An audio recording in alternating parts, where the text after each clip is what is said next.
served as a prison for the l'Cie apprehended in Nautilus.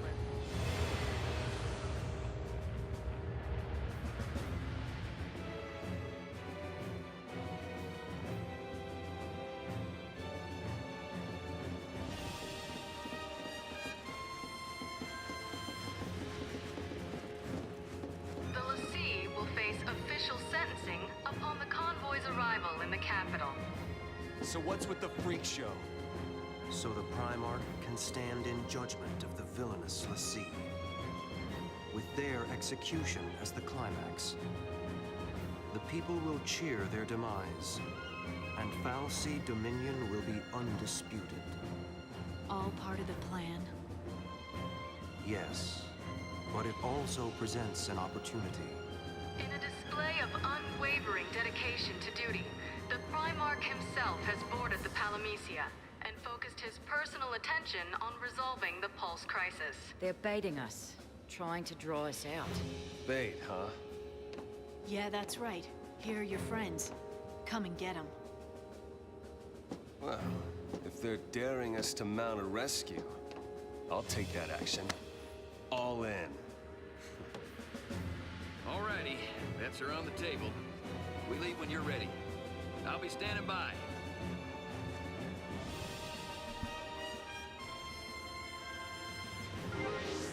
Hello, and welcome back to Lude Plays Final Fantasy 13. I'm your host, Lude Dolphin. We left off at the end of Chapter 8 with a pretty sad ending. Very, unfortunate.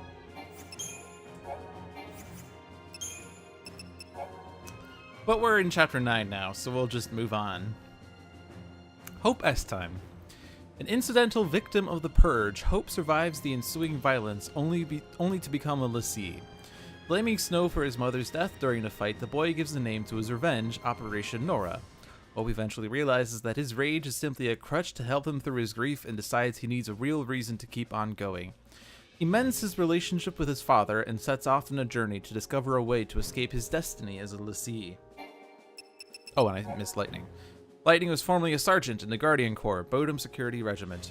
Wanting to outgrow the painful memories of her parents' death, she abandoned her childhood name to take up her current moniker. She retains her family name of Farron. Cursed as her sister was with the fate of a l'Cie, Lightning's frustration leads her to declare war against the Sanctum. She eventually sees her actions for what they are and escape from reality. Finally accepting Snow for his genuine efforts to save Sarah, Lightning now fights a different battle, a battle to overcome her focus and see her sister return from crystal slumber. Bartholomew S time. Bartholomew is Hope's father, but has difficulties relating to his teenage son. Though deeply upset by his wife's death, he sees how much Hope has grown during the subsequent events and encourages him to find his own path and make his own decisions. Now wanted by the Sanctum for his actions in aiding Pulse l'Cie, Bartholomew is currently under the protection of the cavalry. And Yagrosh. Yagrosh is a SciComm officer who graduated with results second only to his fellow trainee, Jill Nabat. His leadership skills shown in joint missions with the Guardian Corps earn him the command of the anti-l'Cie operations in Palampolum.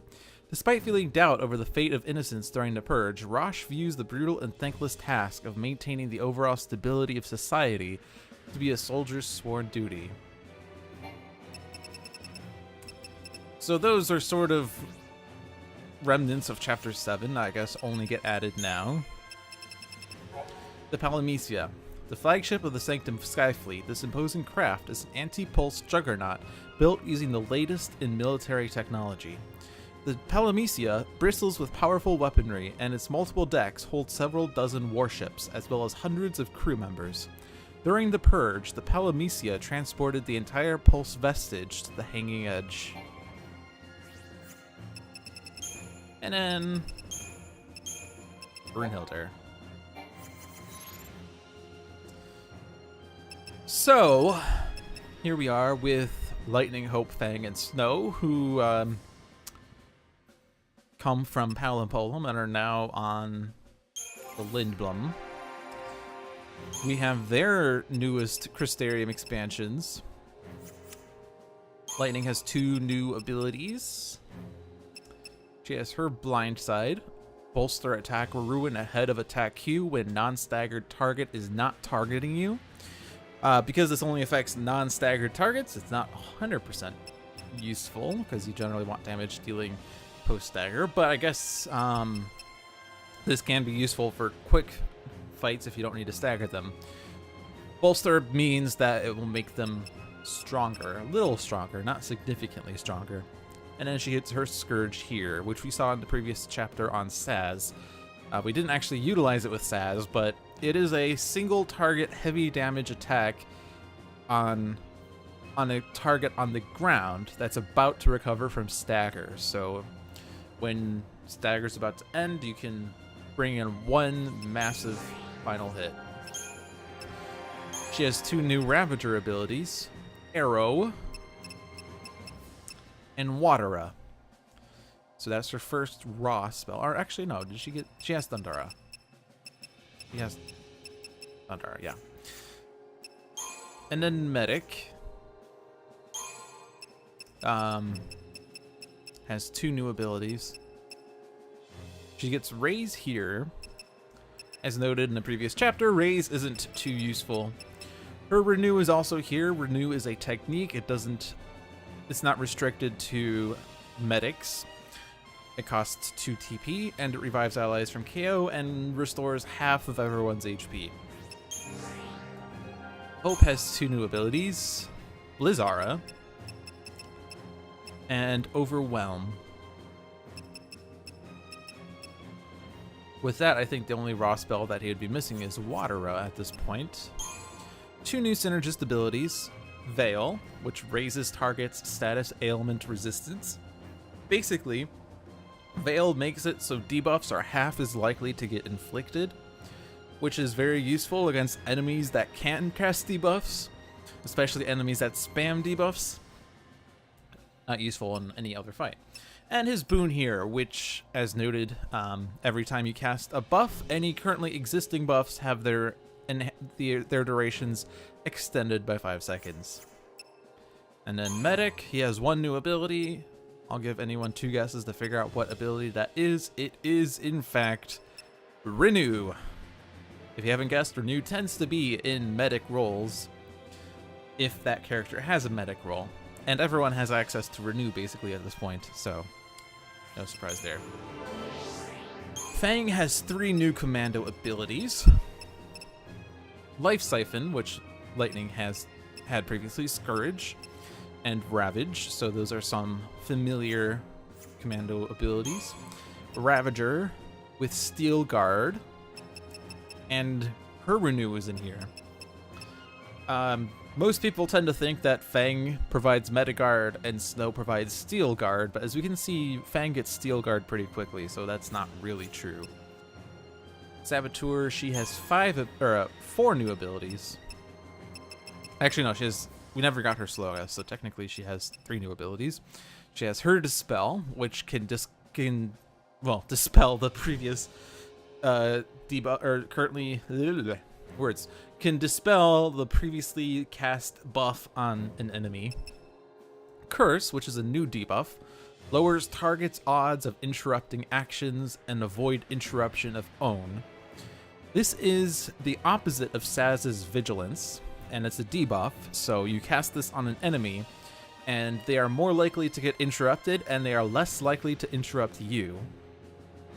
So the combination of Vigilance on you and Curse on an enemy can make it so you don't get interrupted and the enemies perpetually get interrupted. Sort of. Not always. For various reasons that I'm not ready to go into.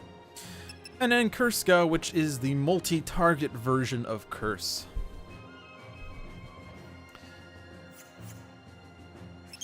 And Snow, let's see, 1 new ability.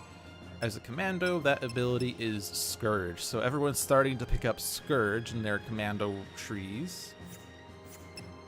2 new Ravager abilities, and they are Arrow and Overwhelm. And 4 new Sentinel abilities. Death Ward, which I think we've seen in Fang. Challenge. Force a single enemy to attack you. This is similar to Provoke, which is over here. Provoke entices enemies in range to attack you. Provoke is more of an AoE effect, and is actually a little less likely to get inflicted than Challenge. And Challenge only affects a single person, but it is more likely to land. So against a single target, Challenge is generally better. He gets his Metaguard here, so Snow gets Metaguard almost as easily as Fang gets Steel Guard, so those aren't actually mutually exclusive. And of course his Renew is in the Sentinel tree. And I think that was all the abilities there. That was, yeah. And those are all 4 characters. So, what to get for these people?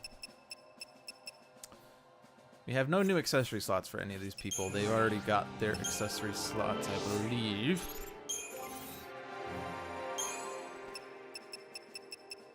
With Lightning, we have Blindside and Scourge, Arrow, and Watera, and then Renew and Raise. So let's just get the Ravager abilities, because when in doubt, go for Ravagers for more abilities. And that's as far as we can actually go. With Hope, I'm just going to do the same thing.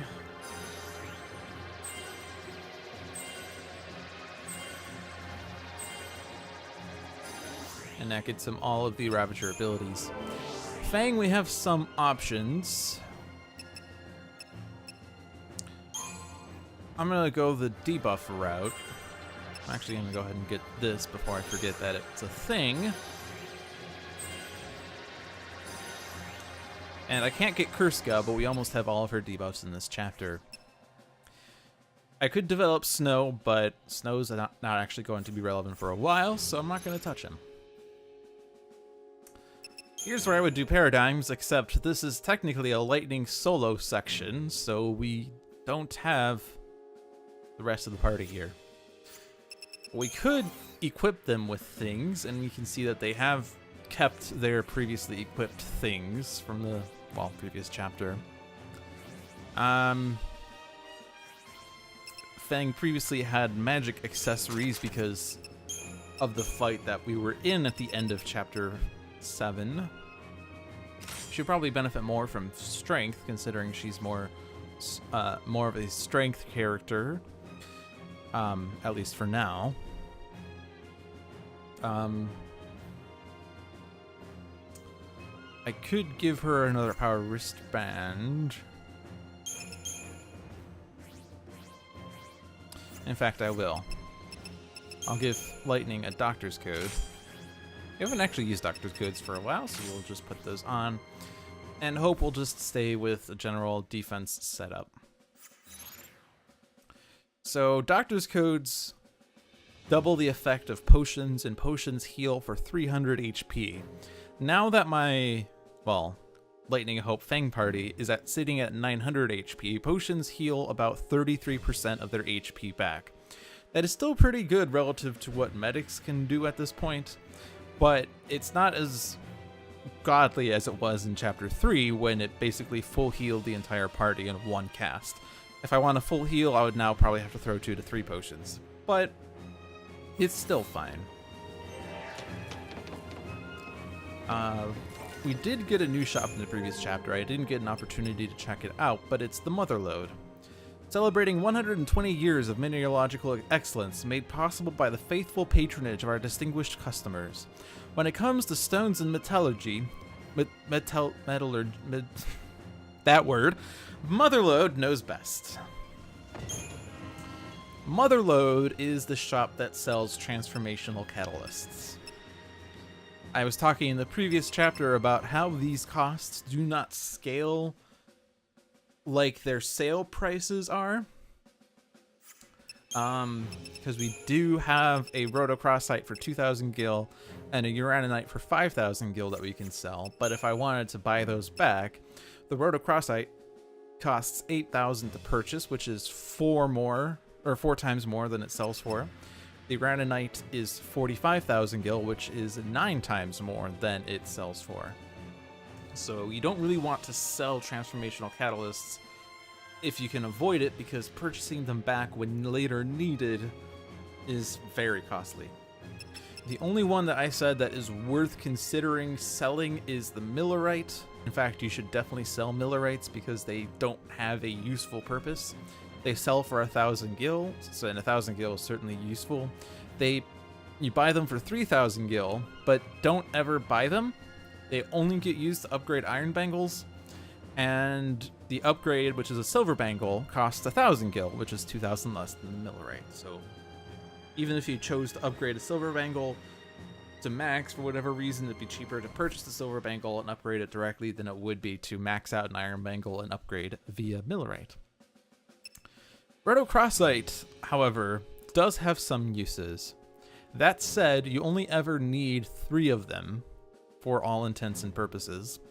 If you go beyond 3, you can sell the excess. And once you use the 3, you can sell whatever you have left. And we will actually potentially see such an item, I believe, in this chapter.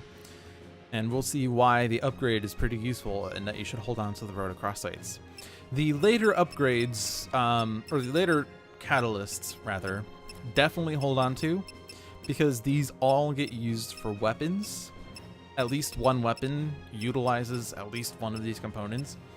And especially if you are going for the treasure hunter achievement, you want to reduce the amount of gil that you will later need. And so if you sell any of these catalysts, you're hurting yourself significantly in the long run.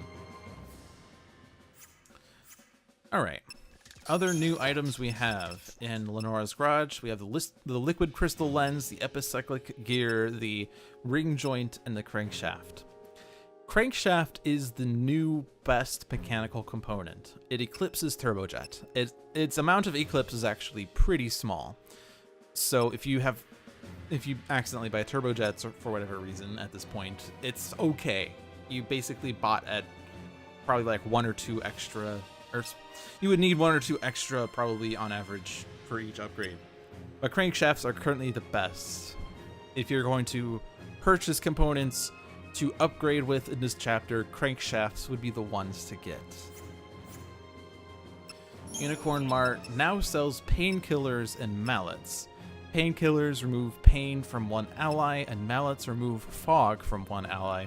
We've actually yet to see these debuffs, and they're being sold now, which probably hints at the fact that enemies are probably going to cast them in this chapter. Uh-oh. What pain does is it renders the target unable to use physical actions. What fog does is it renders targets unable to use magical actions. If a target has both pain and fog, it cannot do anything because outside of a select few special abilities, other than techniques don't count for this, I believe. Everything is either physical or magical.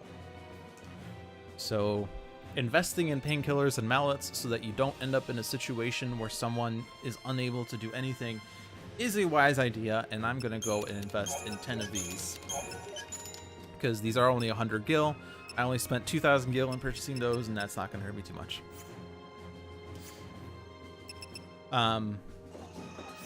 The pain and fog debuffs are similar to blind and silence from classic Final Fantasies. Blind's not the exact match because blind makes physical attacks very likely to miss, but you can still try them. Fog is basically silence, and you can't use magic abilities. And then B&W Outfitters has some new things, like the Titanium Bangle, which increases maximum HP by 200. Fun fact, Titanium Bangle is the only low-tier accessory, basically ones that you can buy from the shop, that you can't obtain through another means. So if you're going for the Treasure Hunter achievement, you actually need to invest in a Titanium Bangle at one point, even if it's simply to hold on to it for 5 seconds as you proceed to sell it back, because there's no other means of getting a titanium bangle. No item ball gives a titanium bangle. No enemy drops a titanium bangle. The next tier up, I believe, is a gold bangle, and that is actually found in this chapter. Spoilers. But titanium bangle is not found elsewhere, and so if you're going for treasure hunter, you need to make a point of getting the titanium bangle. However, that's kind of boring, really, because that doesn't serve any battle purpose, other than HP, I guess.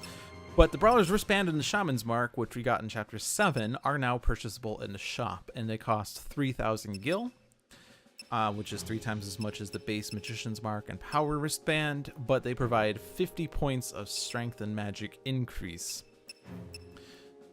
So at this point, if you're going to purchase a strength or magic accessory, you should certainly invest in the Brawler's Wristband and Shaman's Mark. We also have the Glass Orb, which we haven't gotten yet. It provides slow resistance.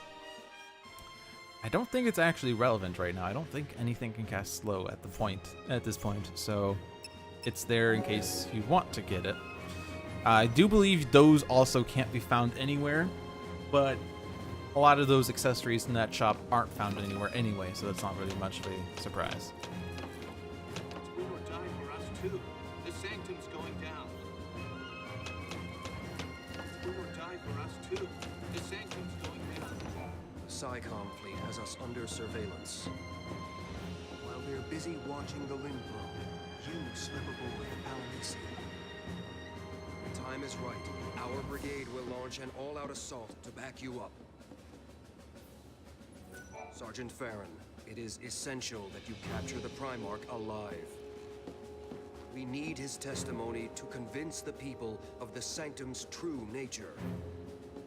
Once people learn of the Fal'Cie deception, it should ease some of this Pulsian panic.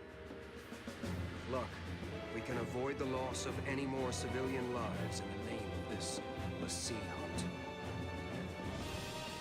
The Sanctum has raised its citizens like livestock under the orders of the Fal'Cie Eden. That all ends today. We will topple the Sanctum and hand the reins of government to the people. This is a battle to wrest control from the Fal'Cie and win Cocoon its freedom. The Psycom fleet has us under surveillance.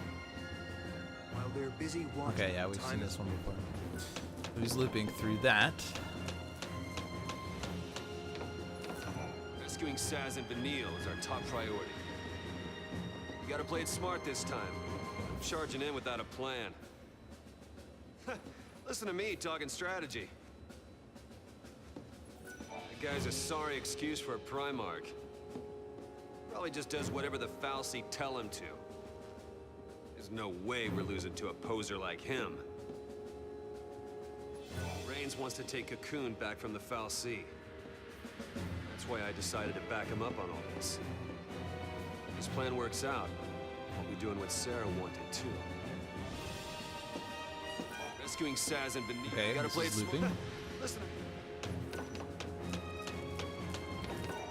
Dad's all right. Another cavalry unit rescued him and moved him somewhere safe. I kind of wish I could talk to him, but I guess I have to make my own choices now. I wonder if we can hear him better if we get really close to him. The Sanctum's supposed to be responsible for ensuring the future of Cocoon. At least that's what I learned in school. I guess in a way they do. It's just that they're ensuring the Fal'Cie's future, not ours. Looks like I ended up in a battle against the Sanctum after all. I guess I'm fighting for a different reason now, though. It's not about revenge anymore. My dad's all right. Another cavalry. Kind of wish I could... Ready to roll out? You ready to roll out?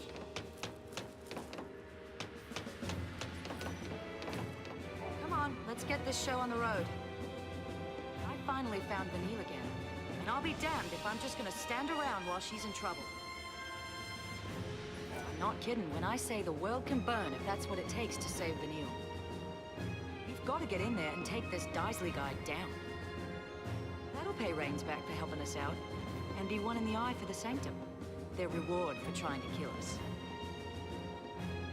So, Rains is Brigadier General, and you're a Sergeant? What's with the whole ranking system anyway? You Cocoon folks sure like your rules and regulations. Explains why you've put up with the Sanctum's nonsense for so long. Come on, let's get this show on the road. I finally found Vanille. Okay, yeah, this is repeat. If I talk to him, that takes us forward. See you in Eden when the battle's over. See you in Eden when the battle's over. Stick it to Psycom, will you? Stick it to Psycom, will you? Alright, nothing else here. And once we take off, there's no turning back. You sure you're ready?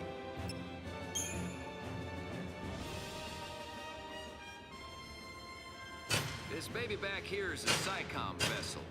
It'll deliver you to the Palamecia. Oh, we're cargo now? A parting gift to our rotting government. Take those Psycom guys apart. And we're supposed to take on all of them? I think the whole division's on board. I don't care how many lackeys they've got. Bring them on. Vanille's in there. I'm sure she's fine. Vanille's tougher than I could ever be. Hope, are you scared? Yeah, I'm terrified. But I'll be okay. Because I have you, and this guy, and Fang. We're all in this mess. We gotta stick together. Right. Enough with the bonding. It's go time. What do you mean, this guy?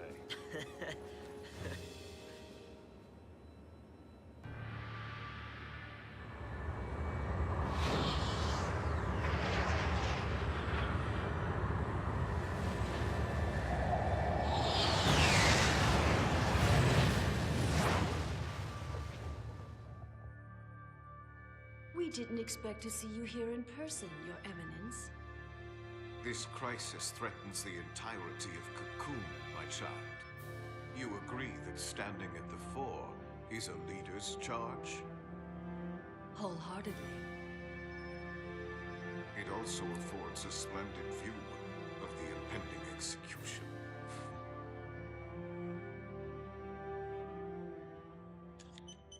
What's the holdup? Stand by. Verifying identification code. You let me land this bird or I'll crash her into your ass.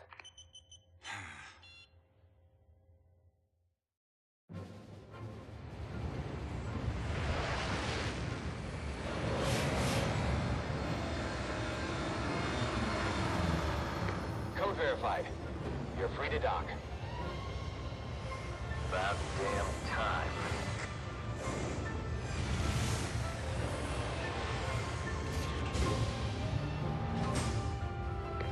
All clear.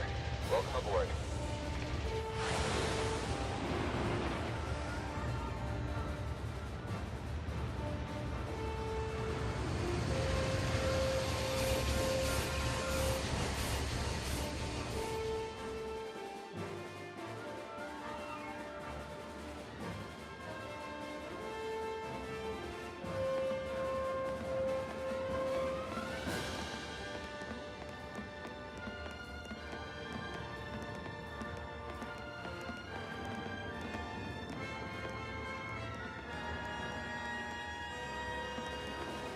Repeat, code red. Attention all crew, this is not a drill. Code red. All right, let's tear him up. We're here for Vanille and Saz. Stay focused. So we are thrown into a fight with no preparation. But that means that we can retry and get actual preparation.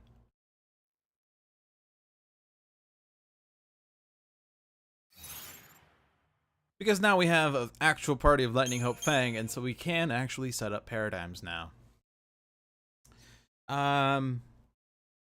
There are a huge number of paradigms possible, by the way.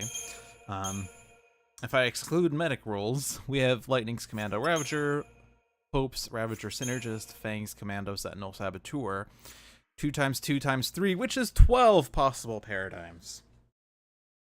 If I cut out Fang's Sentinel, however, then there are 2x2x2, which is 8 possible paradigms. Not all of them should be used, not all of them will be used. Well, what you probably want to utilize in some capacity is aggression with 2 commandos and the Ravager. Now, one problem with aggression is that the 2 commandos don't target the same target. If we want to target the same target with multiple targets out, we probably want to utilize Relentless Assault, especially if we're trying to focus on a single target. Now, the best chaining paradigm remains to be Smart Bomb because Fang doesn't have Ravager.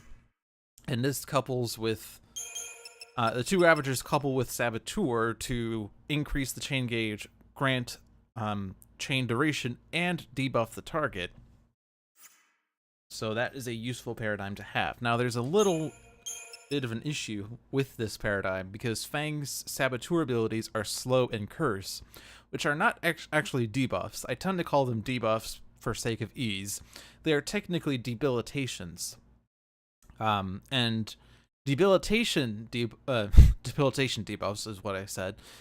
Debilitations, which are Slow, Curse, Pain, Fog, and Daze, they don't target who the leader is targeting, the Saboteur AI, that is. They will try to spread those around while the primary character targets someone else, which is pretty annoying. So even though I said Smart Bomb is a great chaining paradigm, because Fang only has Slow and Curse, we're not really going to be able to utilize this for chaining against a single target. That would probably have to be Relentless Assault if we go that route. But we have an aggression, we have a Relentless Assault, we have a Smart Bomb. Bully could stay. I could also turn it into Gorilla.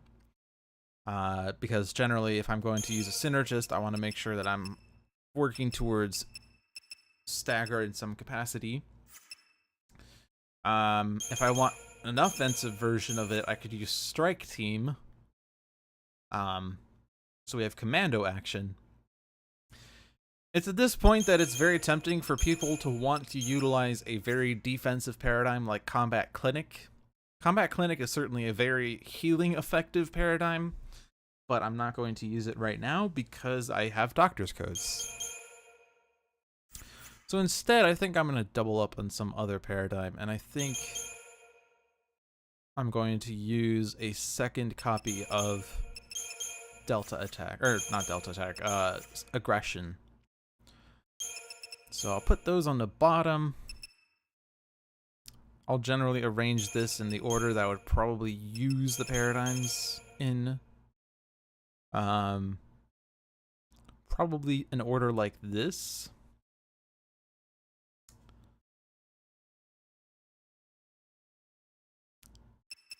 I don't foresee using the Synergist and Saboteur for at least this immediate fight, though. So I'm going to go with this, and we'll see how that goes.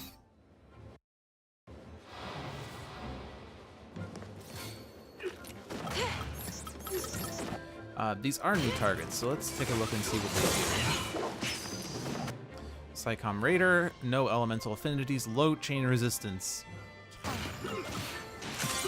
We also have Psycom Infiltrator,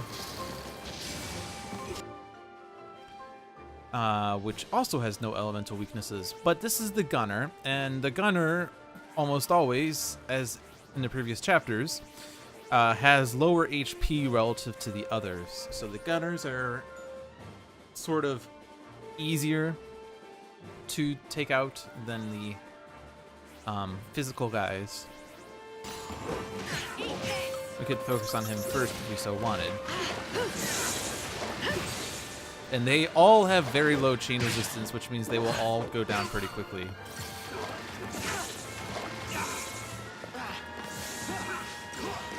Now, Hope actually did something silly there. He targeted a different target than Lightning was targeting, and the reason for that is a bit obscure.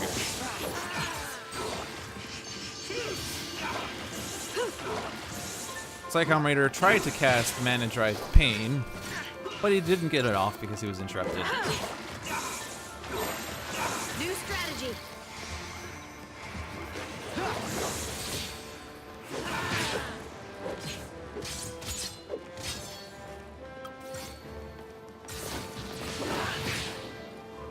It's in this section of the game that I start longing for Saz and Vanille in my party, which is sort of amusing because, well, after this cutscene I'll explain why. Looks like they want to play. No kidding. So where to? Right up there.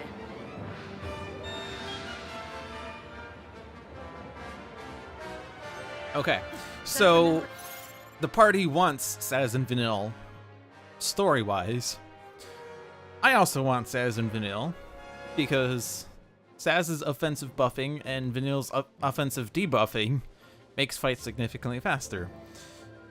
Lightning Fang Hope is a very defensive-oriented party, but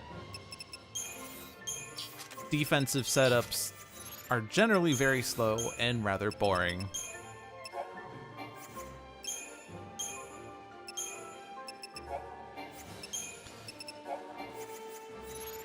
In any case, Inviting you. let's try a different strat for this fight. Let's just use aggression and see if we can just overwhelm them with blitzing. Especially Lightning's blitzing, because she can spam double blitzes and we don't have to rely on her AI. Let's get this over with. Especially the infiltrators are lower HP anyway.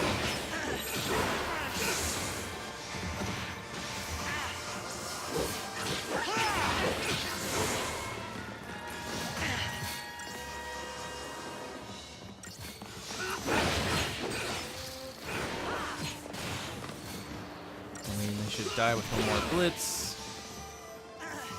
This guy's almost dead too. Nothing personal. And now that we're down to the Raider, who does have more HP than the rest, we can focus fire on him, get him staggered. Now notice that thing is pained, so now she's not physically attacking. Easy. Which is pretty bad when we have her physically spec'd.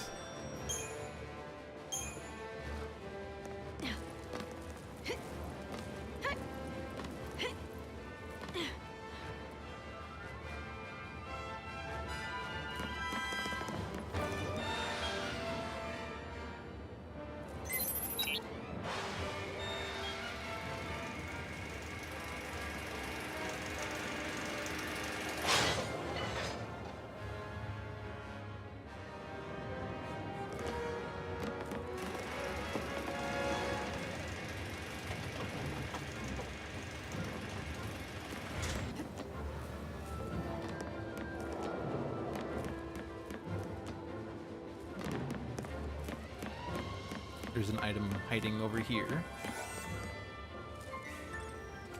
4 digital circuits.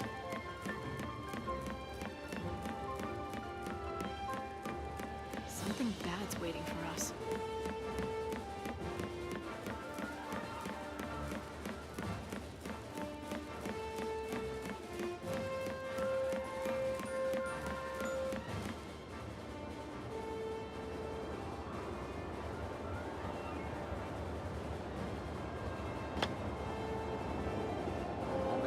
That way. We'll find another route. Way ahead of you. See that? Let's go.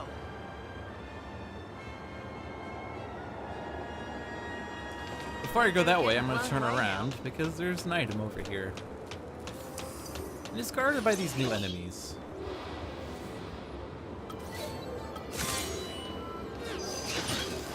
These are deck drones. Weak to fire, weak to ice, susceptible to curse, delivers devastating physical attacks, chain resistance of 90, stagger point of 113%, so it's at least a low stagger point, but a high chain resistance. If you remember from a long time ago, in Chapter 4, we found watch drones. Actually, it was in Chapter 3 and Chapter 4. We had watch drones. And they had a powerful attack that they charged up if we let them survive. At the time, we were able to overwhelm them. Mostly through blitzing, I think. I don't know that we'll necessarily be able to do the same here. We might want to try to get at least protect up, just in case.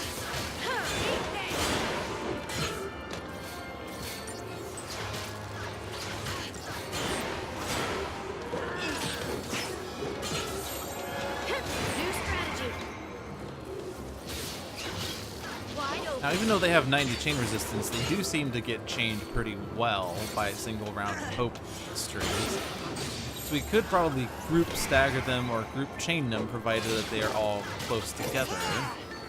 But they died anyway, so it doesn't really matter too much. Thankfully, we did not see that attack. Unfortunately, this is not the last time we'll see these enemies. They are very prevalent in this chapter. They were guarding a Millerite. You remember what I said about Millerites? Sell them. Sell them as soon as you can. Don't hold on to them. They bring down the value of literally everything. I'm kidding. You can sell them. And the credit chips and the incentive chips, for what it's worth.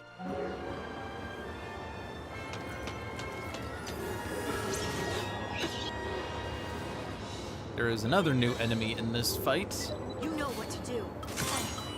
The Psychom Dragoon. Another target with 90 chain resistance and a stagger point of 110%. This one is susceptible to slow. This one, however, has no elemental weaknesses, unlike the deck drones, which we could utilize fire and blizzard attacks on if we so wanted. Out of my way!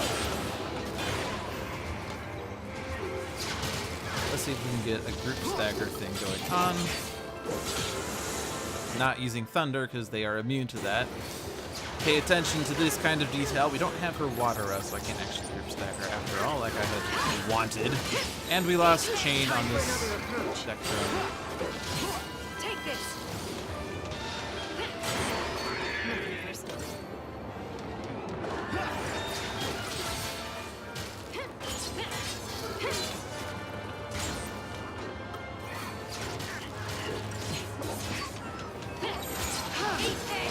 Keep the enemy off balance.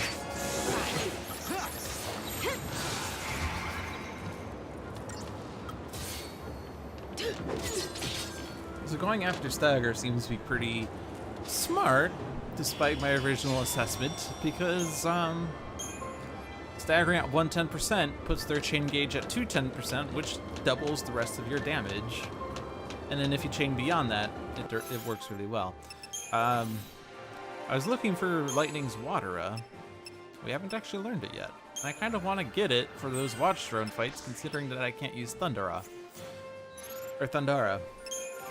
Unfortunately, Lightning doesn't have Flame Strike or Frost Strike, which I was really hoping to have. So I think I'm actually going to change her Power Wristband into a Magician's Mark. Even though I won't be able to blitz as well, I can at least spam Fire and Blizzard as a Ravager.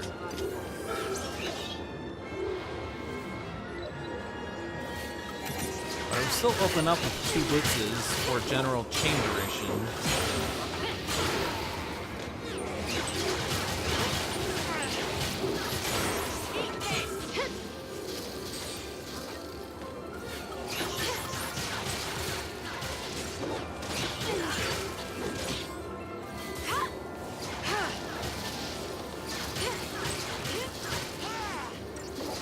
As you can see, this fight, with all of these watch drones, might not even be a wise idea to use these single target attacks, because I'm only taking out one of them at a time.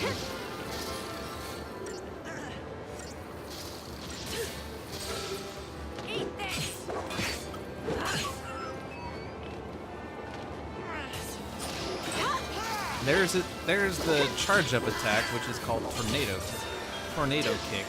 You can interrupt one of them, but the second one will go off, and we'll see how much damage it does. It did about 100 damage twice. Now imagine 10 of those going off. That could be really problematic. Disadvantage of this current setup is that I don't have a second Relentless Assault, so I can't ATB refresh. I could use Smart Bomb, but then Fang would be targeting something random, maybe. So I need to reevaluate my setup, because it didn't work well in this fight, and that's okay. If your current setup doesn't work, switch it up. Don't stick with it just because you're stubborn. Maybe we can use it. That said, I'm not going to switch it, because there's this fight here, which is... It looks like a single Dragoon.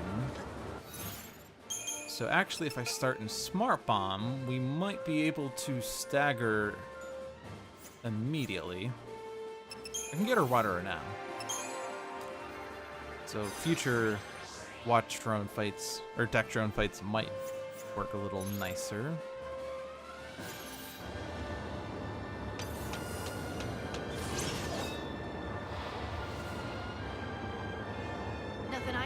There's no elemental weakness here, so it doesn't really matter what we use. Eat this! There's the stagger.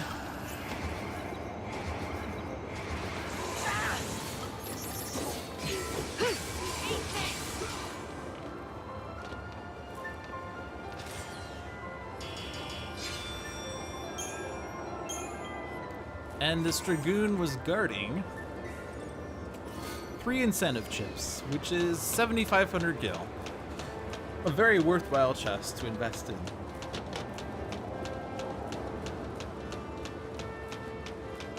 Now here we have 2 Dragoons, which means Fang might not target the default target. So I'm going to try to offset that by casting Quake, just in case she plays Renegade. Looks like she didn't, though, so...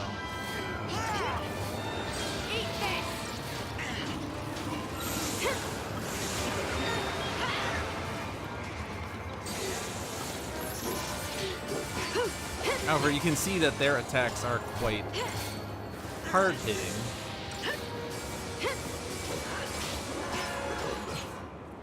So I might want to utilize Protect and maybe even a Black Belt for general safety.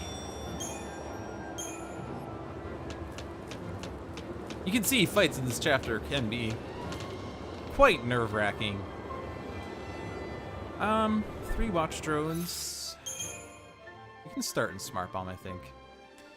We can do a similar strategy where this time I do Quake and then Waterer.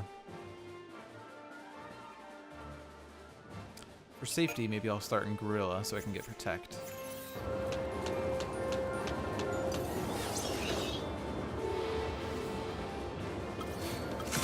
We can get through this.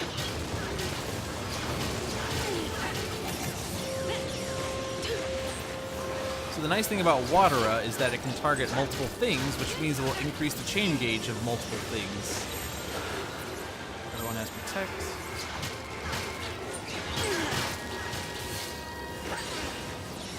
This one's staggered.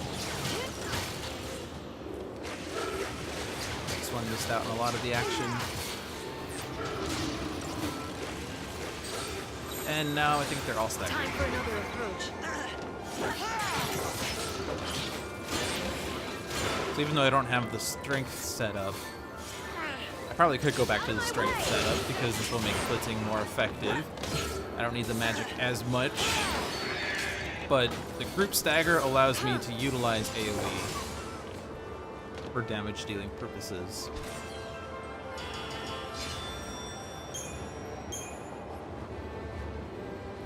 And we can test out how that fight goes in this fight with 4 Watch Drones and a Dragoon. So this will be interesting.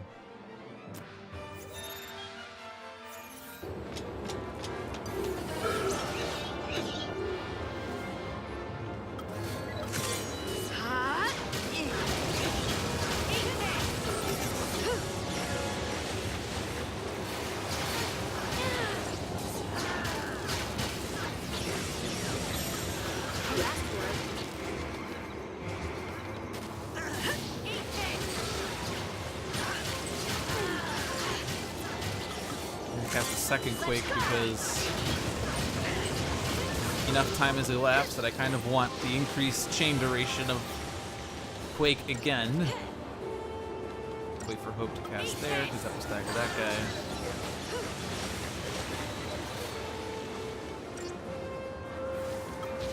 That guy's basically staggered. Most things are staggered. I'm going to start blitzing. The unfortunate thing is that Fang won't be using Blitz because he's attacking a staggered target, which means that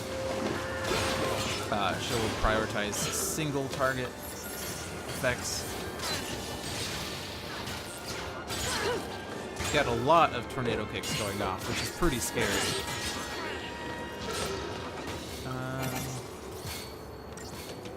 But a lot of them got interrupted, thankfully. And now we're down to this one. So a little hairy. Could have thrown a potion to make it a little safer, I guess. Would be nicer if I had Saz's in fire. Rest in peace.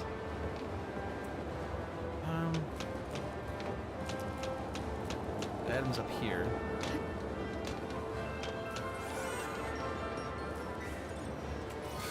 Or silicone oils.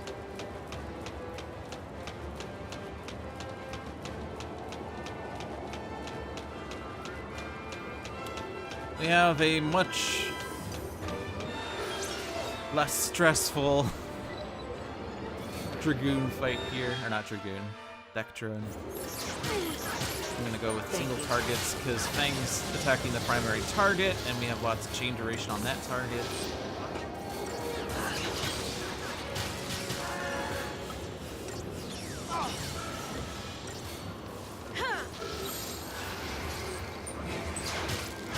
Now we should be able to get a group stagger here. New strategy.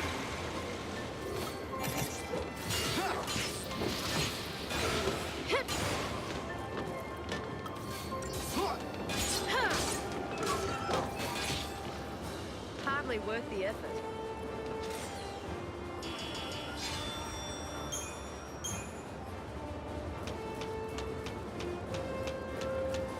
And then another chaotic fight of 3 watch drones. I keep saying watch drones. 3 deck drones and 2 dragoons. You know what to do. Should probably go with the Quake route. Eat this.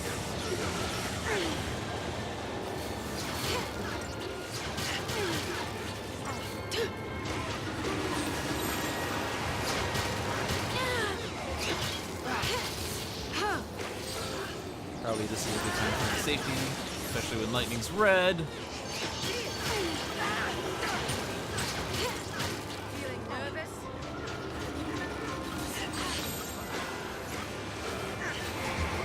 Let's go for damage now. This blitz is especially potent. It's targeting 3 targets.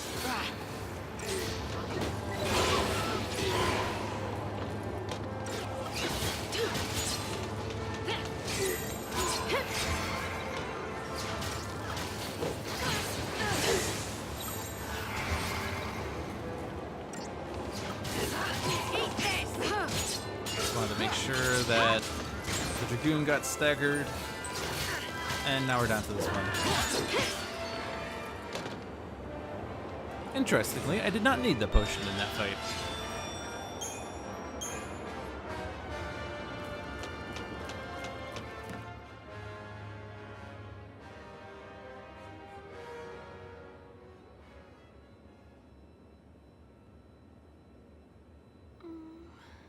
Saz?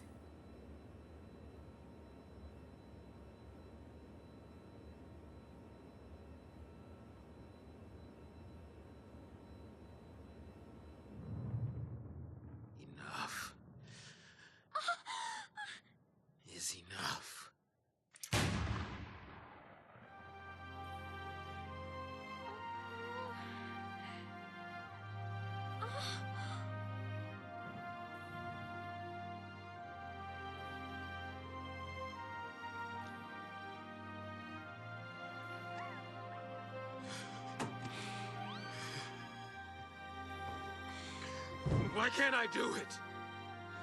I got no reason to keep living. I can't even kill you.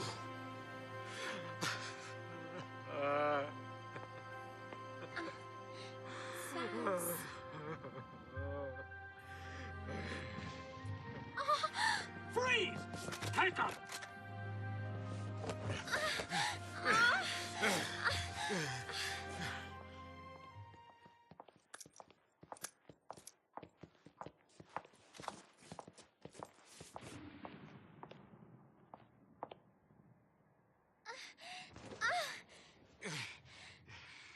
You should be proud.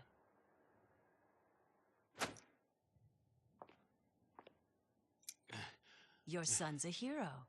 The boy who saved Cocoon. We'll erect a memorial in Eden and put his crystal on display.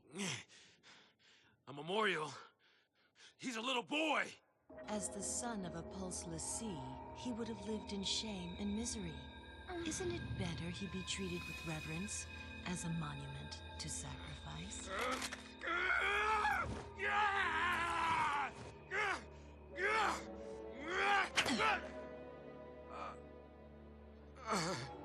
The next time your eyes open will be the last.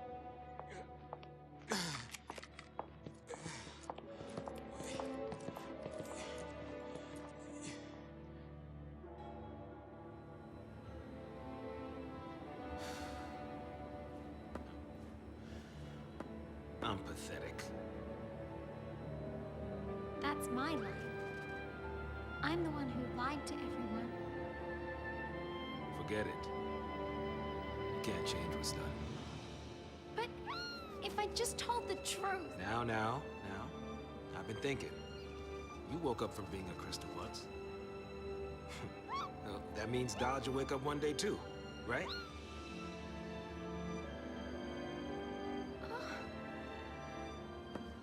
What was it like? I mean, how did it happen? You were done with your focus, right? I was chosen. I was made into a Lassie to fight against Cocoon. It happened back on Grand Pulse, hundreds of years ago. We finished our focus, and we fell into a long crystal sleep.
Bang!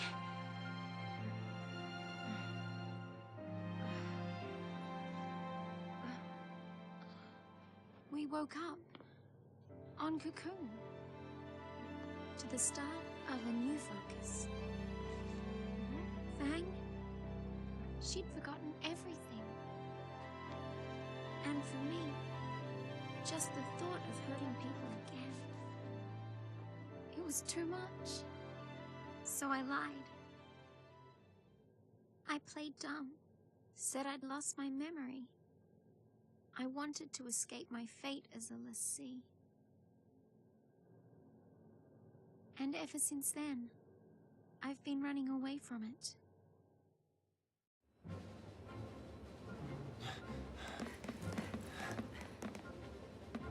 Let us through! Block our way, you die! You trying to get him angry? Yeah, I thought maybe they'd run. There's been enough blood spilled. You thought they'd run? Let me refresh your memory. Those soldiers think they're protecting Cocoon from Lassie. The Fal'Cie have them all brainwashed. Fal'Cie? I have had it. We cannot let this go on. Attention all crew, code green. Repeat, code green. Security forces stand by. Hostile forces on board, code green. Saz survives! That's the massive takeaway. We also finally have day 1, but first, let's go through this. Erba Dia Vanille. Vanille is a Lassie who was born on Grand Pulse. Several hundred years ago, both Chi and Fang entered crystal stasis. While they slumbered, the entire structure housing them in the Fal'Cie was transported to Cocoon. After they awake and she learns that Fang is missing memories, Vanille lies and says she has forgotten her focus as well. She wants to escape from a fate that could lead to more suffering for everyone, but her twisting of the truth has the opposite effect. It leads Fang into rash actions that have devastating consequences for both Dodge and Sarah. And day 1, Awakening. Deep within the Bodum vestige, 2 Lassie, Fang and Vanille, awoke from crystal stasis. Fang's brand was scarred and scorched, and she had lost every memory relating to her focus, including the events surrounding its apparent completion. Vanille mimicked her friend, pretending to have forgotten her focus as well. Afraid of hurting even more people, she wanted nothing more than to leave her fate behind. That's what happened on day 1! Day 1, Vanille and Fang awoke. Day 2, Snow and Sarah expressed their love for each other, I guess. Day 3, Fang and Vanille found Sarah in the Pulse vestige. Actually, yeah, I guess that is on day 3. Yes, day 3, Sarah got branded a Lassie. Maybe as the result of Lightning's lack of reaction. Day 4, Fang and Vanille trying to figure out their focus. Day 5, Dodge gets branded a Sanctum Lassie. Spread over 3 segments here because it involves Fang and Vanille saying goodbye to each other. Day 6, Fang meets up with the cavalry. Day 7, Sarah reveals her Pulse Lassie secret to Snow, which happened 4 days previously, so it turns out. And Snow reaffirmed his loyalty to Sarah. Day 8, 3 days after Dodge was branded a Sanctum Lassie, Sanctum did studies on Dodge, trying to figure out what was going on with him. Something happened on day 9, maybe, who knows? Probably not. Maybe day 9 was the day everyone slept. Day 10, Snow invested in engagement presents. Sarah searched for a gift. Day 11, the Bodum vestige was discovered. Or not, sorry, not the Bodum vestige was discovered. Bodum vestige was investigated and found the Pulse Fal'Cie anima, which coincided with Snow's proposal to Sarah, Lightning being a part of the security detail on Bodum's, Hope and Nora Estheim looking at the fireworks, Dodge and Saz staring at the fireworks. Seems like everyone seemed to be close enough together on day 11. Day 12, Lightning rejects Sarah. Sarah approaches Lightning and tells her she's a Lassie. Lightning rejects her. Snow and Sarah try to investigate the vestige but get taken captive. And then day 13 is the Purge. That is the story so far. And all of this is stuff that happened before the game even started. In the start of chapter 1, we started with a bunch of immediate action, which seemed very confusing. If the game instead started on day 1, there would actually not be really major revelations because, oh, Vanille's a Pulse Lassie. Surprise. But the game would have proceeded very slowly with no boss fights for the first 13 days, and then all of a sudden, the pulse train.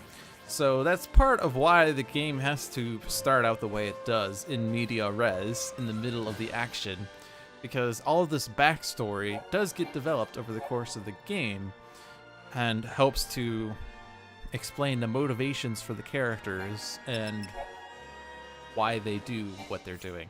Anyway, for some reason, we have a neutralizing status effects primer that pops up here. Which, I guess it's here to illustrate how various debuffs and buffs counter each other. As we can see, their icons are shared, and debuffs are red with a down arrow, buffs are blue with an up arrow, except for end spells. End spells and bar spells are not actually counter to anything, and Peril doesn't actually counter anything, but everything else technically counters. Fog and Pain also don't counter, or Daze for that matter, but anyway. Enough talk. Have at you. That's all fine and dandy. And now we are inside. We just came from outside. That's the outside area. This is the inside area, which means there are new enemies here. We have a bunch of soldiers. In fact, these are similar, I believe, to the soldiers at the start of this chapter. So they're not anything new.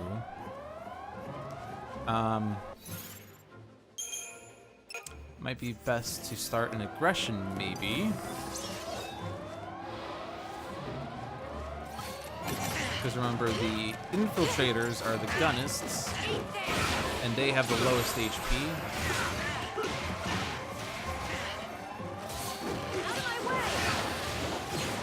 We could also try to do a group stagger thing for this collection of enemies as well.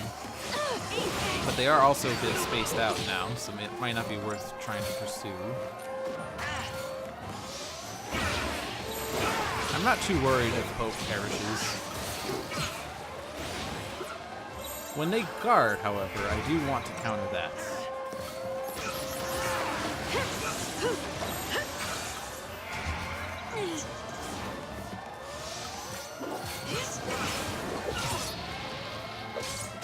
Fang is pained again.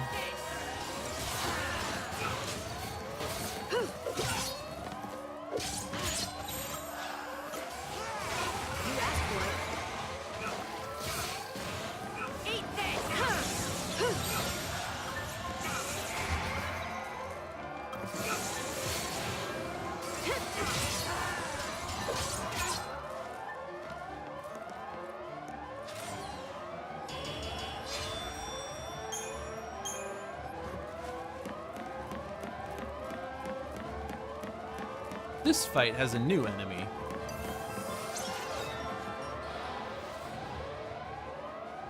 Let's get this over with. Psychic Huntress, who's immediately buffing herself. Capable of bestowing bravery, protect, and shell. You might want to get rid of that. Thankfully, Fang does have Dispel.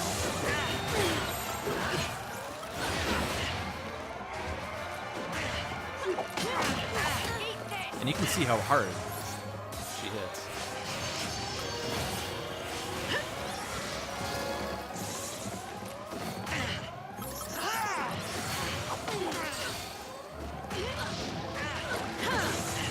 In fact, all these enemies are hitting hard. Alright, Fang is down.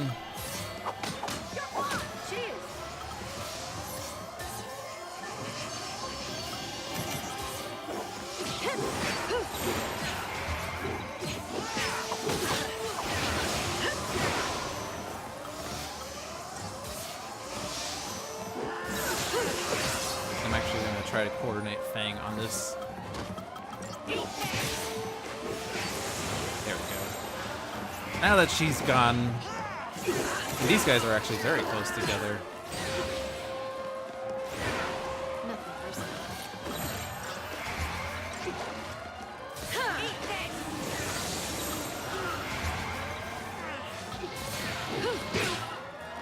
Yeah, so there's a lot of aggression in these fights. I'm also running low on potions. There's a save point behind me, so I'm actually gonna go back and invest in some potions before we run out.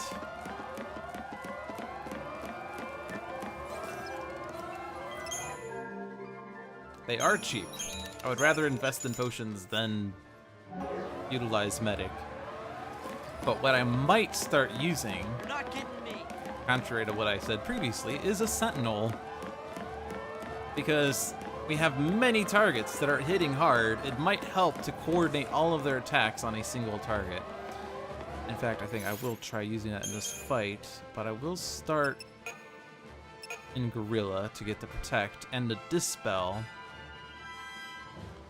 And then once we're protected up, I think I'm going to use Mystic Tower. Actually, I think I'm going to switch an aggression in the Mystic Tower.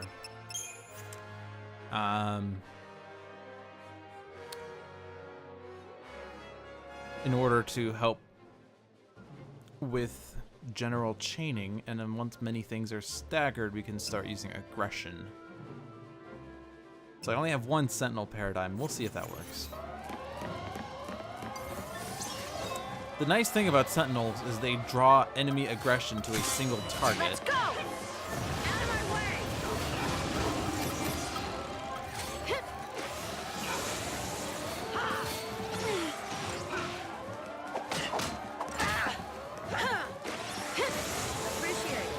I do want to get rid of that Protect.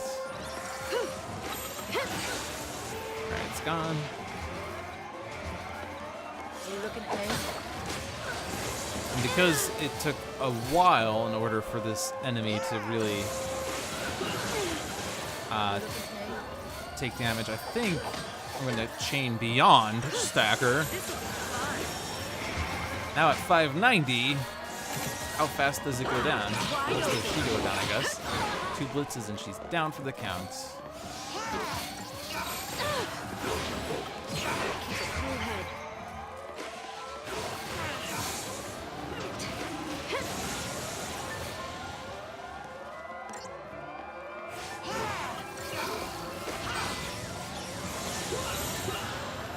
New strategy.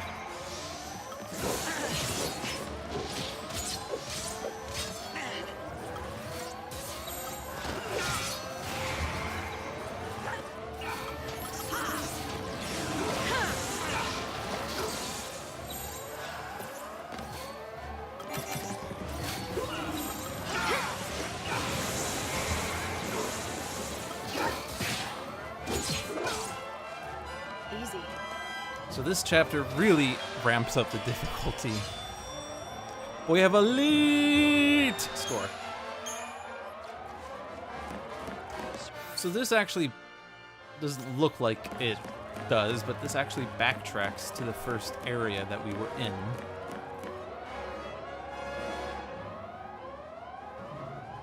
As you can see here, we are now back to where we started. No point in fighting these enemies a second time, however. I mean, we could grind, but increased stats aren't really going to make these fights faster.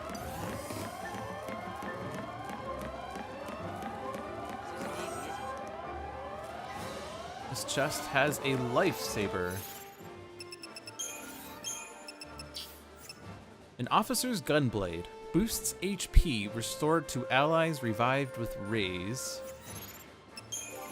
And as you can probably guess from its description, improved rays slightly boosts HP restored to allies by rays. This weapon sucks. Don't use it. It sounds better than it actually is, because rays sucks.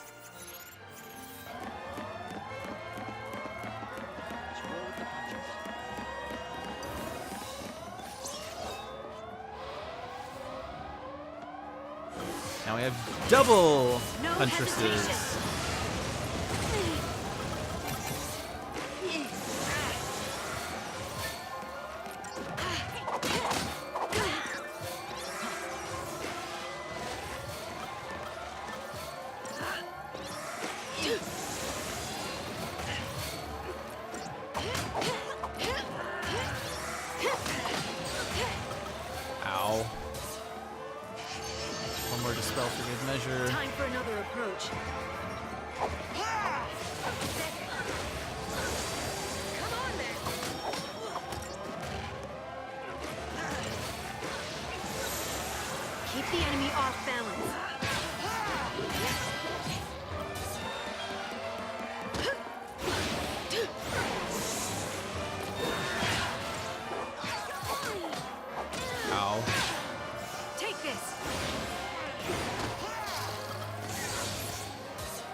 This is a new enemy. Easily preempted, except I screwed it up. This is not the Orion. This is the Viking. This guy has 140,000 HP. Is weak to lightning and water. Is susceptible to slow. It's times like these that I really wish I had in thunder or in water.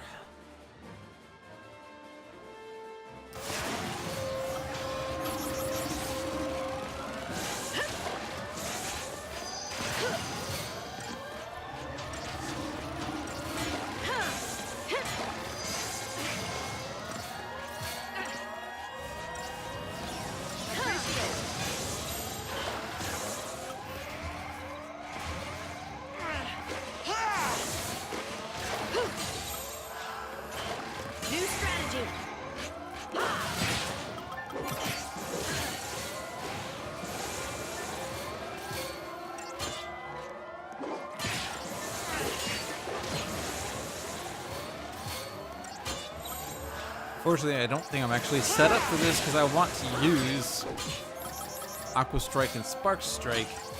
But I don't have Paradigm to ATB refresh to other than Smart Bomb or Relentless Assault, but then Fang doesn't contribute.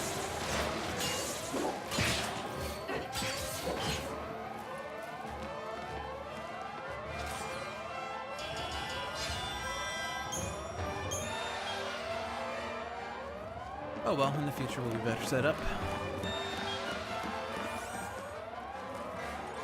This chest has an Ember Ring, which we've seen several times. We have another double Huntress fight. Exciting, isn't it? Be careful with how we proceed here. You know what to do.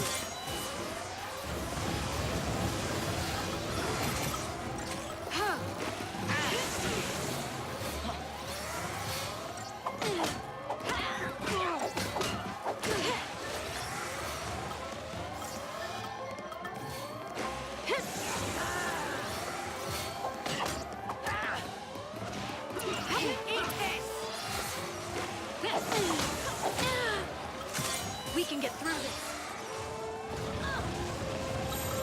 Change of plan.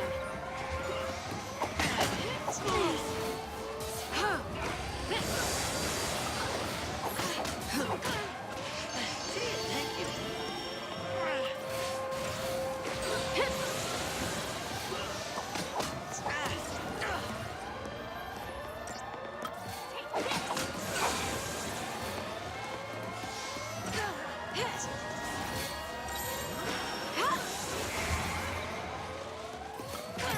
Take this.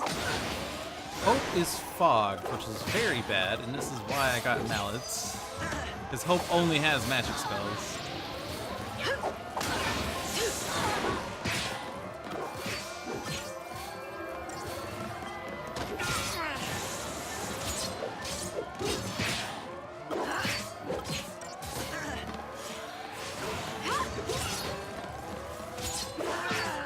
There we go.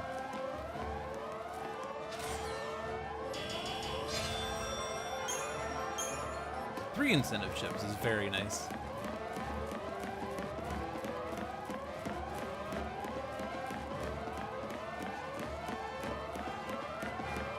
Alright, we have two infiltrators and the Orion. So with the Orion, I do want to have double Relentless Assault, so I'm not actually using that first paradigm, so I can get rid of that.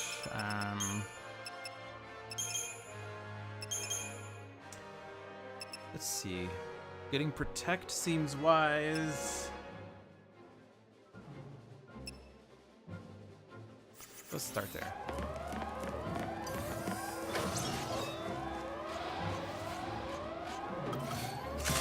They lied when I said they're infiltrators. They're raiders.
might actually want to do magic lightning, although I guess I won't be able to use blitz.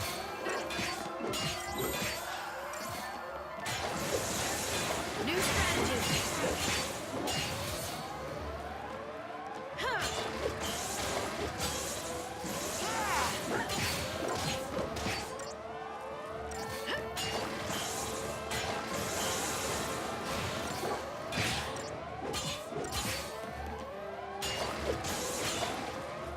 Easy.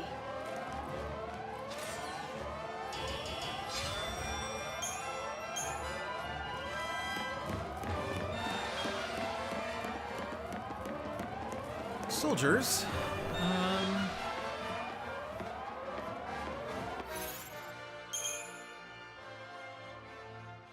Yeah, they hit hard, so I'm just gonna stick with this.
Got huntresses.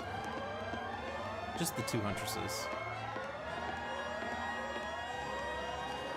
I think I'm not going to use a sentinel this time, since it's just 2 huntresses instead of minions.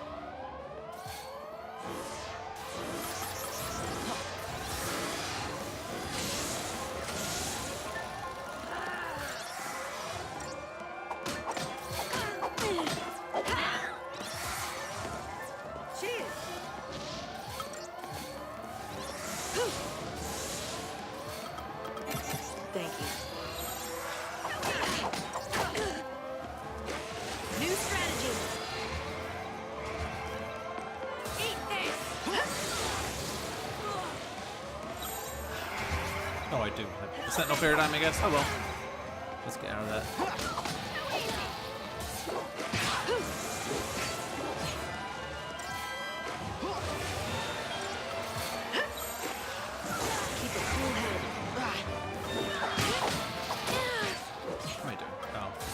I thought this was my aggression. It's not.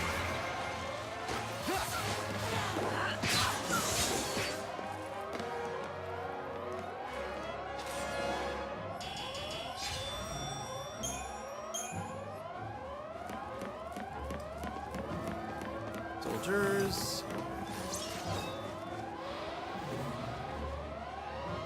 You know what to do.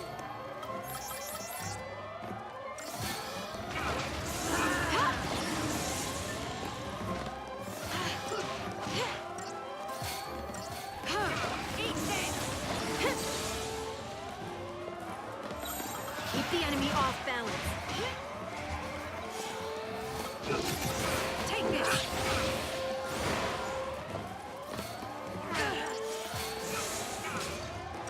Out of my way. Nothing personal. Eat this.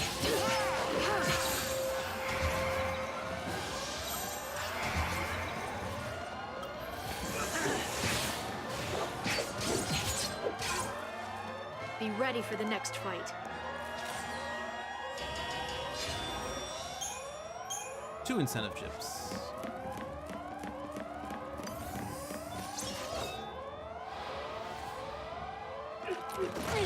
Lots of soldiers.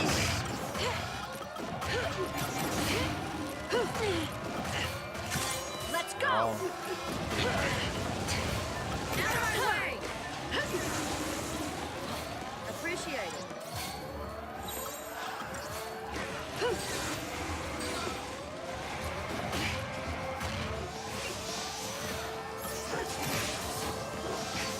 Out of my way.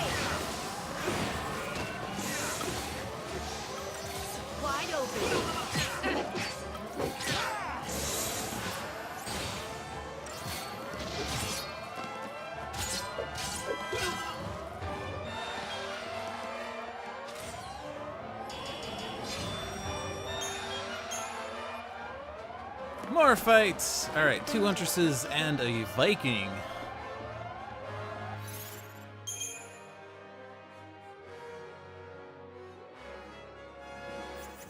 This can be fun.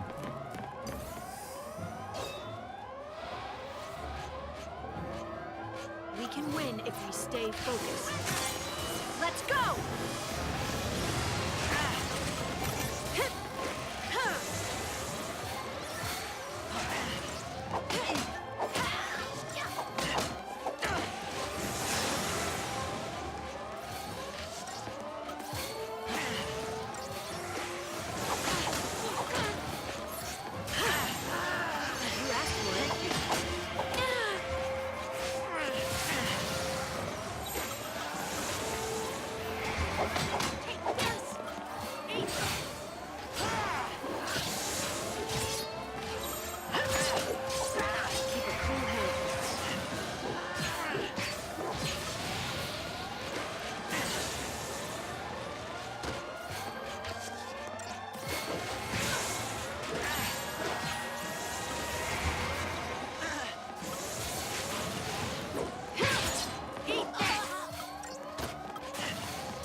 Long hallway of fate.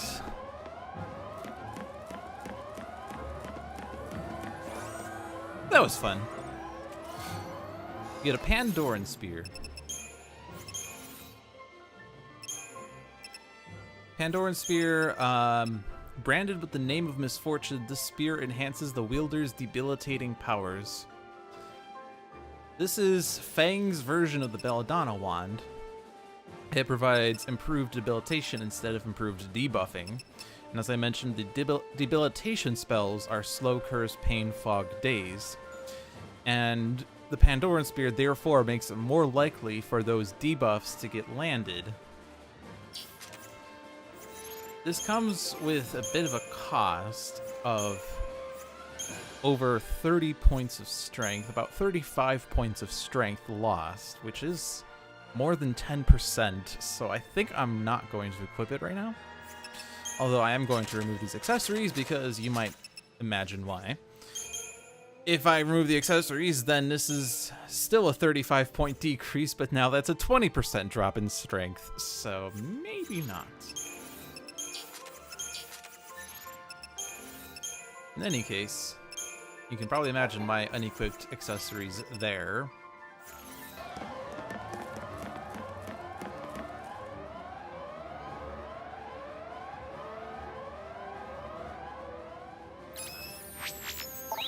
Attention all crew, code green, repeat, code green. Security forces stand by. Hostile forces on board, code green.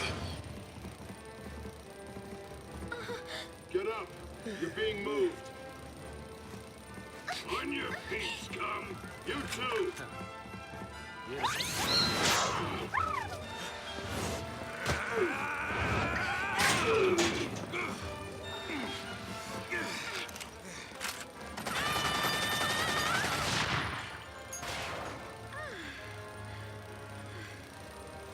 right, time to split. Not run. There's a difference. Gotcha.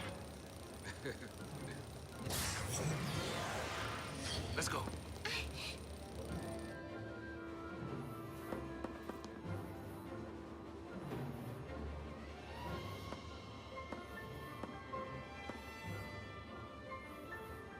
Do I deserve to escape? What? You'd rather die? What? Because that's gotta scare you. Scares me. Scares me so much, I think I might die of fright. So, I'll push myself to live even harder. I can just imagine Dodge laughing at me talking this nonsense. Right now, I'd do anything to see that smile. Stay positive, right?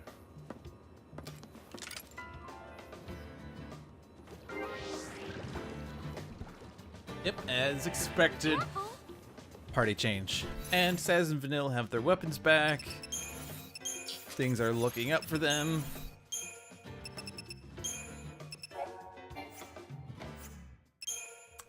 Saz Katzroy. A trained civilian airship pilot, Saz has been raising his son alone since the untimely passing of his wife almost 3 years ago.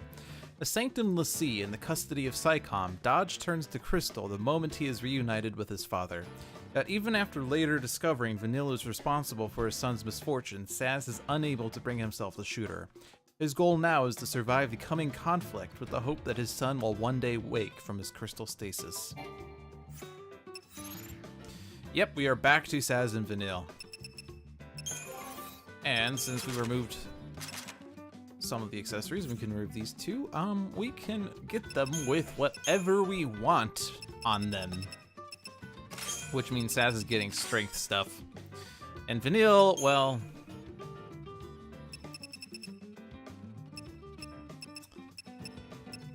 still not really thinking of offense for her, because I mean we have Saz. What else do we need? At least for offense. I mean we want her debuffs, and that's basically it. So we're just gonna go with a general defense setup there. Let's see. I guess we were going for the Ravager abilities when we were last upgrading these people.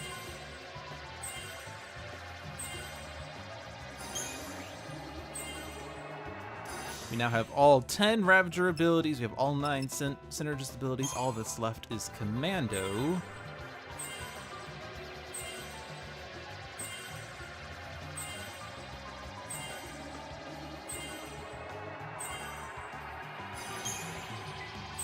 We also get the roll level. Let's see, with Vanille...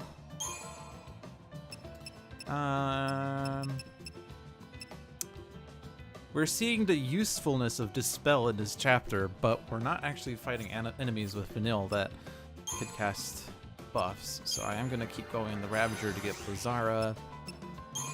And I guess I'm just going to go with the Medic. Having Renew in general can be useful.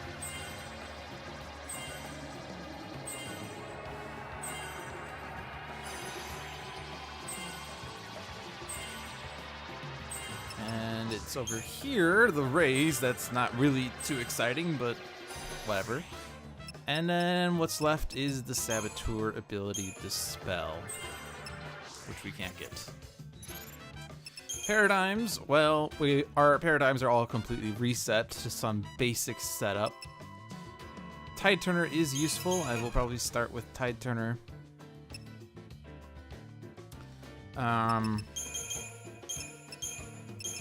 Ravager Saboteur is useful. Ravager is useful.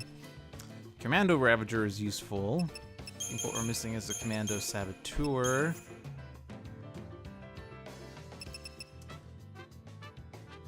And then we need some sort of paradigm. I don't really want War and Peace. After all, we still have Doctor's Codes, even though I don't have one equipped. Maybe just a second Commando Ravager.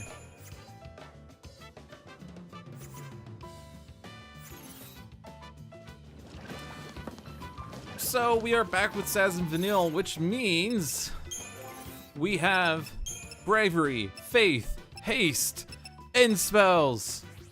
We have deprotect, deshell, imperil, which means that we can really inflict a lot of pain.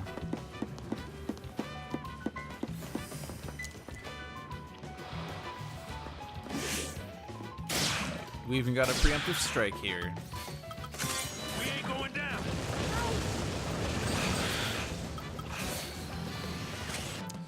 The Flanborg is in fact a new enemy. Flanider was last seen in Chapter 7. Flanborg is weak to water, so guess what I'm going to cast with Saz? In water. Also note that Saz now has 4 ATB because he gained his Eidolon.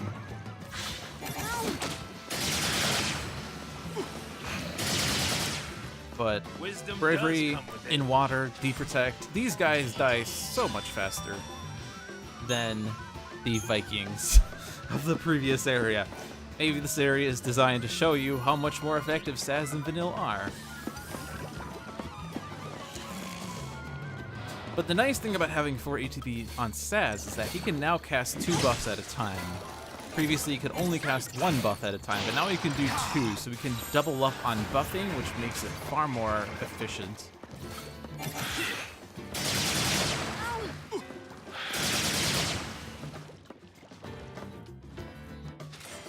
And the combination of the offensive buffs with the offensive debuffs and targeting the enemy's weakness makes fights go very fast. Why do they always have to make these things more complicated than they need to be? Also getting a preemptive strike makes fights go very fast.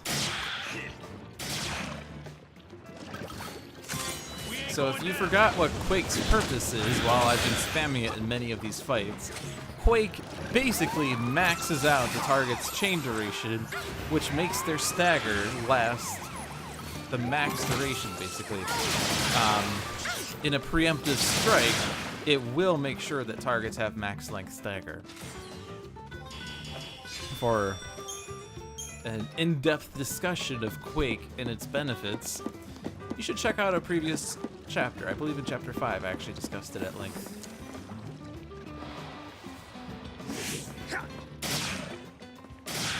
Without Quake, I would not be able to maintain stagger on both clan boards here, for instance.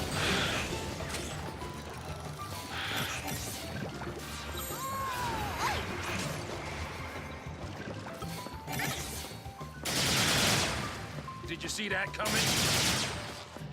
To the And I can end this fight sport. very quickly.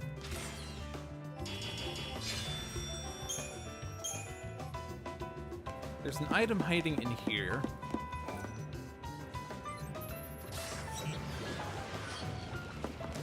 At first glance, it looks like it is guarded by these enemies, considering that these enemies are actually in front of the chest. But actually,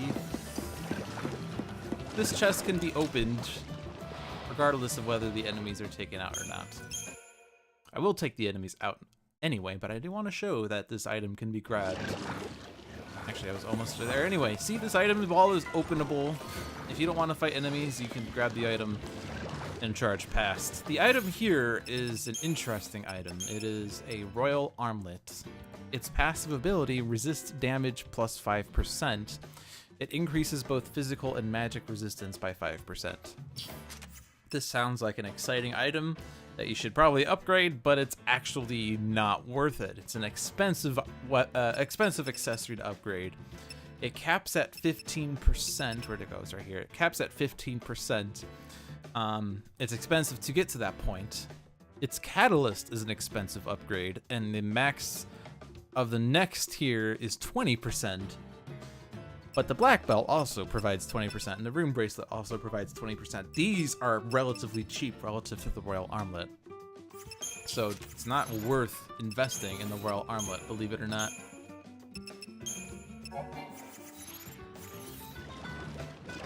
Anyway, I promised I would fight these. I don't think I got the preempt. Oh, no, I did. I was in the battle zone for a split second, but it counted. We ain't going down.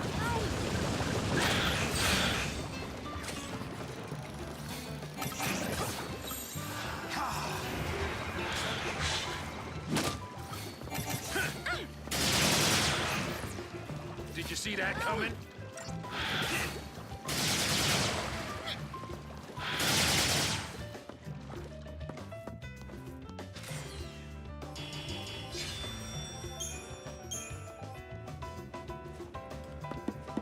That actually wraps up this section. But you can see the power of Saz and Vanille.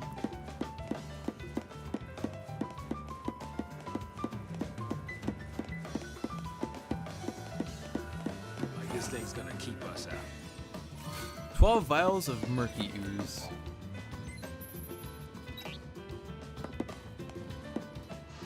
Code purple. I repeat, code purple. Security breach. All units on alert. Code purple. Looks like we ain't the only ones cleaning house. Could be Lucy. Could be Fang. Come on, let's hurry. Let's go get rescued. No, not this time. For once in my life, I am going to save her. All right, now you're talking. Let's go.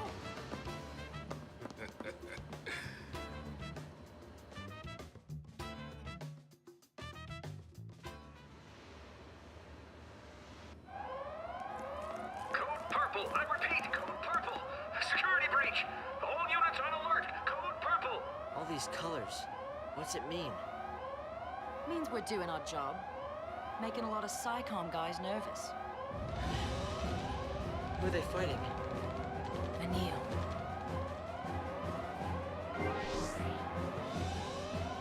Alright, we are back to Lightning lead. We left off exactly where we ended. And we can charge forward into this next room. But I'm actually going to cut it here for now. We are in the middle of Chapter 9. We will proceed in the future. Thanks for watching. I hope you enjoyed it. We will finish Chapter 9 next time. Have a good day.